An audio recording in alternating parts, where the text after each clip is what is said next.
on this devastating earthquake and the tragedy. And as you can see, this earthquake in Turkey and Syria have mobilized the entire Pakistan nation in supporting, in sympathizing, and providing solidarity with our brethren who have suffered. Because when we suffered in 2005, your great leader, President Rajab Tayyip Erdogan, was the first to reach Pakistan and support Pakistan. So our hearts go out to you. I would also like to compliment the Pakistan Navy for taking this very important and timely initiative.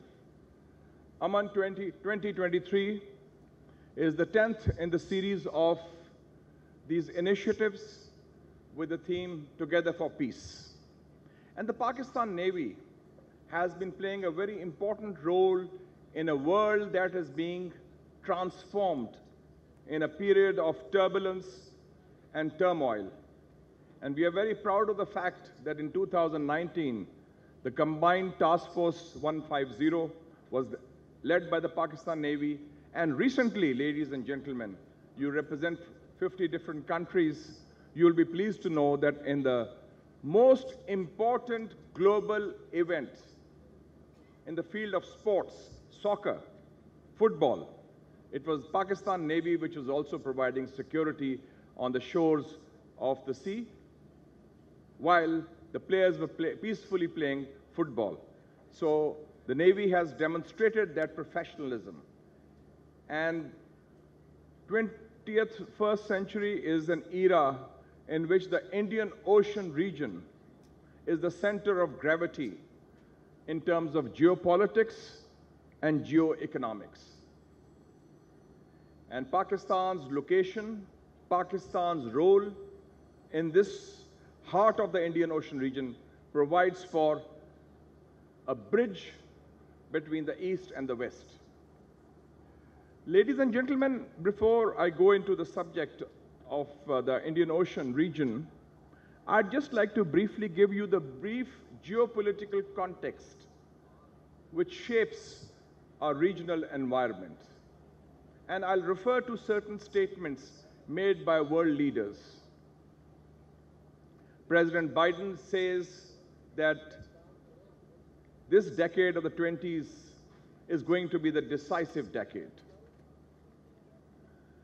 President Putin said this decade of the 20s is the most dangerous decade. President Xi Jinping said at the 20th Party Congress of the Communist Party of China in Beijing in October that we are witnessing once-in-a-century changes. And the Chancellor of Germany, Olaf Scholz, has said in an article published recently in the Foreign Affairs, January-February of Foreign Affairs, he says, we are witnessing an epochal tectonic shift in the global balance of power. And I think the most important statement was made in 2022 by President Macron of France.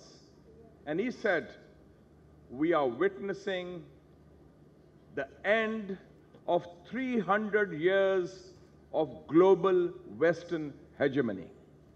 So this is where the world is, an inexorable shift from the West to the East in terms of the balance of economic, cultural, and political power, which one of the founding fathers of Pakistan, the great poet of the East, Dr. Allama Iqbal, had predicted 90 years ago, when he had said in his poetry, "Dekh, mashriq se ubarte hue suraj ko dekh."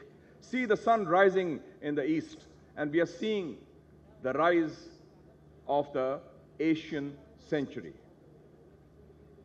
When we talk of the Indian Ocean region as the center piece of geopolitics and geoeconomics, the core of that is the relationship between the United States of America and the People's Republic of China.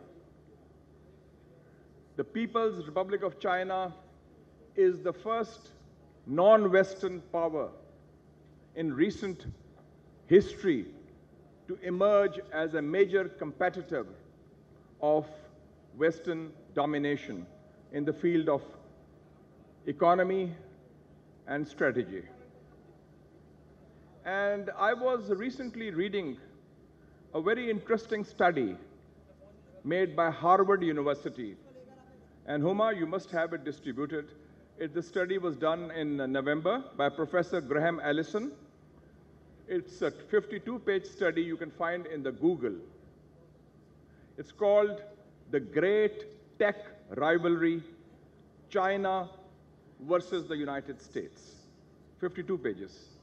And it says, and this is the core of the issue, China is overtaking the United States in high-tech manufacturing and science and technology. And they mention China produced last year 1.5 billion cell phones, 250 million computers, 25 million automobiles. But more than that, they talk of China either catching up or China either reaching that level, whether it's artificial intelligence, robotics, 5G, cloud computing, the foundational aspects of the 21st century science and technology, including STEM, S-T-E-M, science, technology, engineering, and mathematics, where China and the United States are almost at par.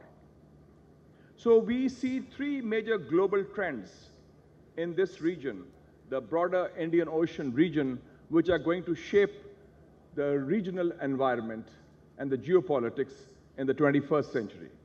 The first is an architecture of a new Cold War is already in place.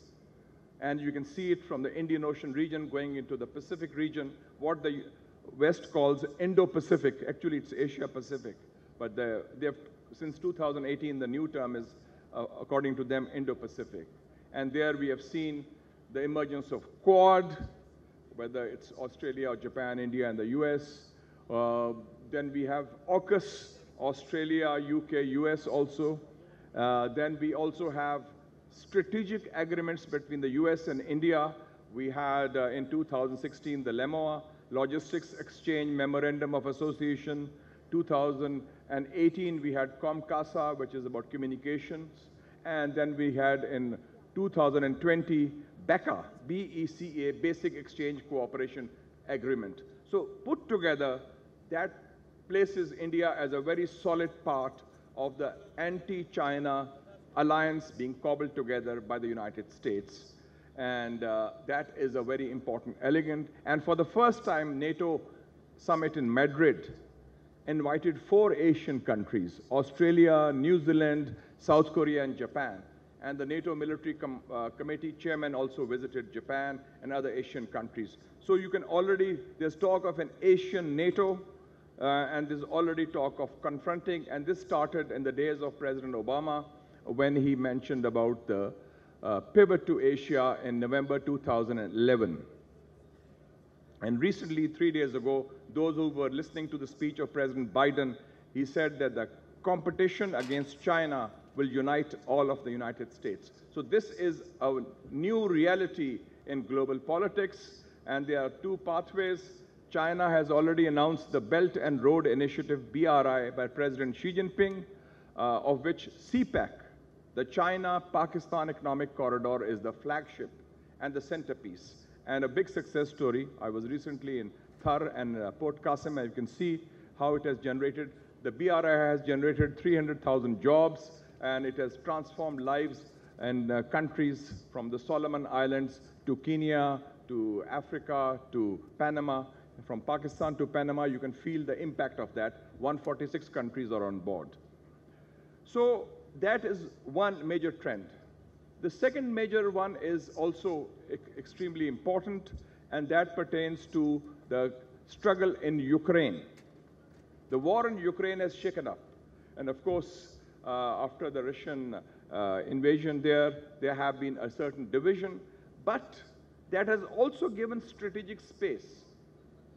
The division in the world today, till recently it was between Islam and the West, Muslim world facing the Western countries. Now it is a different kind, north, south, the global north being West, and the global south being mostly the developing countries of Asia, Africa, and Latin America. And you can see the positions that have been taken by the global south are somewhat markedly different than the positions taken by the global north on this issue of Ukraine. And one expression of that was the recent landmark visit of President Xi Jinping to Saudi Arabia.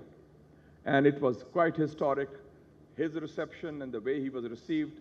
And recently, for the first time, there was a high-level American warning given to two countries in the region, UAE, United Arab Emirates, and Turkey, about their trade and about their economic relationship with Russia. So I think this is an important element also that will show whether for the first time in 25 years, Pakistan, India, and China have taken a similar position on a global issue because we all three of us abstained on the Ukraine vote in the United Nations. The third major development, ladies and gentlemen, is extremely important for our region. We are seeing, because of the strategic space, especially after the vacation of Afghanistan by the US military, the rise of what I call Muslim middle powers like Pakistan, like Saudi Arabia, like Turkey, like Iran, and others. Number two, have a secretary in your organization who is from the Navy, and formulate a strategy like CPAC, which has the consensus of all the political forces and all the stakeholders, a strategy to build Pakistan's blue economy by exploration and exploitation of the natural resources which the World Bank says are worth $100 billion. There's no reason that we cannot prove ourselves equal to the task. I thank the Pakistan Navy once again for this timely initiative, and I wish them good luck, and I wish the foreign participants a very good stay. Pakistanis are a very warm and welcoming people, and I'm sure you'll enjoy the hospitality of the Pakistan Navy and the people of Pakistan.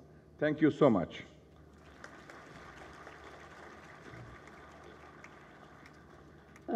Thank you, Senator. As always, a solution-oriented approach.